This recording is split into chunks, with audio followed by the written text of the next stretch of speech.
Is there something in the water here? We've all heard of Jesus juice. Now, has something gotten into this water here in Philadelphia? Because what is all this hype with Dennis Smith Jr.? I don't get it, guys.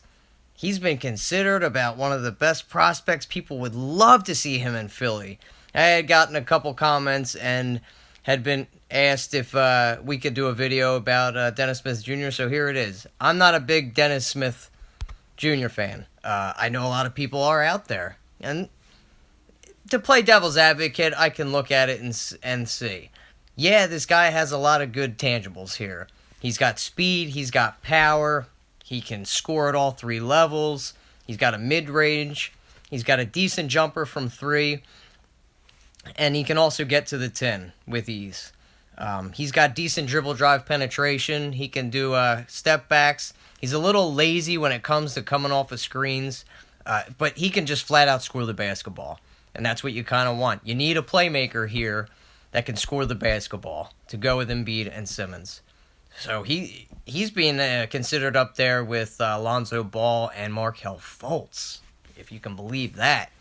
And coming out of high school, this kid was the number one point guard prospect, before the ACL tear.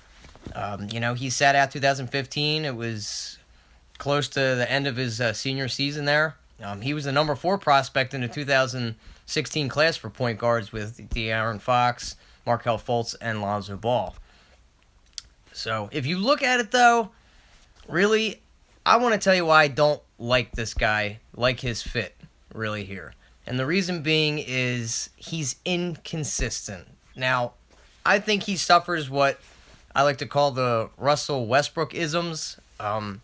He just flat out scores the basketball, but I think he gets in his own way sometimes. And what I mean by that is he's not really a true point guard. He tries to just do too much for his team, where a lot of the times instead of trying to score, he should just facilitate, be a point guard, and make that extra pass. But if you watched him at North Carolina State, he didn't do that. He didn't do that at all. It seemed like he tried to put the team on his back a lot of the time and just do everything himself. I think he thinks his skill set would be able to take over and overpower the competition there, which you would think it would. He had a couple good games. I'll give him that. Duke game was probably the best game of his season there. He had a real great big win. They were 13-7 at that point. And Duke was 15-4. They ended up 15-17. Now there wasn't much talent there at North Carolina State, so it basically was his team. And it looked like he got down towards the end of the season. He didn't really score a lot of points. I think 3 out of the 4 games he scored less than 15 points. Those last 3 games against Clemson. 2 games against Clemson, and I think the other one was against North Carolina, if I'm not mistaken. But it was bad. I mean, he lit it up against Duke. He had a good game. 2 games against Miami. He had really good games. He lit it up. His jumper was on fire there, but he's an inconsistent jump shooter. And a lot of the times, like I said, he would be triple covered, and as opposed to trying to make the open pass, he just took it upon himself to take the jump shot. He relies a lot on his jumper. I think his jumper's a little too inconsistent for him to do that. He has that dribble drive penetration where he can switch hands. He's got power and he's got speed. I mean, this guy can really dunk the basketball. It kind of reminds me of Dominique Wilkins. The way he just can get to the lane and just power slam it. I mean, it looks like he's going to break the rim on some of these dunks. So you could see why people are falling in love with him because of his athletic ability. But you can't rely on that all the time. And he's got a torn ACL. I want to stray away from him because I'm overtaking players with the injuries. It scares me. I know ACL isn't the injury like it was in previous years. We've got better technology, better doctors to fix that, but it's still a long process. Look at Jabari Parker. He's had issues with his ACL. And I just want to get away from that, taking players that are hurt. I know we're still in the process, but I want to take guys that are going to be playing on the court now. We've been bitten by the injury bug. We all know that, but let's stay away from that. And this guy, is he going to be consistent? Yeah, with the players that we have now, he's going to be able to spread the floor because there's more talent on our team than there is on the North Carolina State team, obviously. So, but the ability to, I just don't think, on top of him being an inconsistent jump shooter, he just doesn't really have an IQ for, I'm sorry, he has an inconsistent jumper, and it just doesn't look like he really thinks about what he's doing. He doesn't have a really good basketball IQ. He tries to force a lot of things. That's why I don't think he's a true point guard. I think he'd be better suited to play at the two at the next level. Taking him in the top three, I just think it's a really, really big risk there. I would stay away. This guy has really boom or bust potential out of everybody. He could really become a huge superstar and prove me wrong, or he could be a really, really inconsistent shooter, which I think he's going to be. Rely a lot on his athleticism and his ability to overpower people and use his quickness, and it's just not going to work at the elite level here. And he's going to be a bust in my opinion, a huge bust. He's a little bit older than the other prospects too. Not that that's a big deal. I mean, he turns 20 as opposed to a lot of these kids coming out are 18 and they're going to be turning 19 in their inaugural season when they start. So you have that working against him if you really consider that an issue, which I don't believe is an issue at all.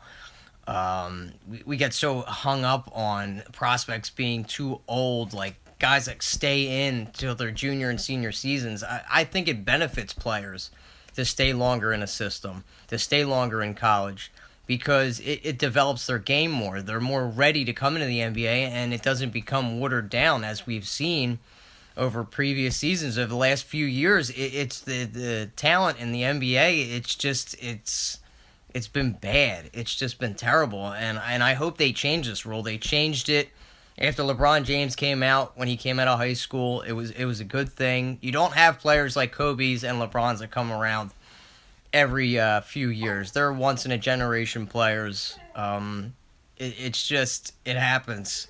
You bring guys, they come in. Even this one and done crap, this has got to stop too. You have to let them come in, maybe stay to their sophomore and junior years. It's going to benefit, and it's going to benefit the league too if this does happen.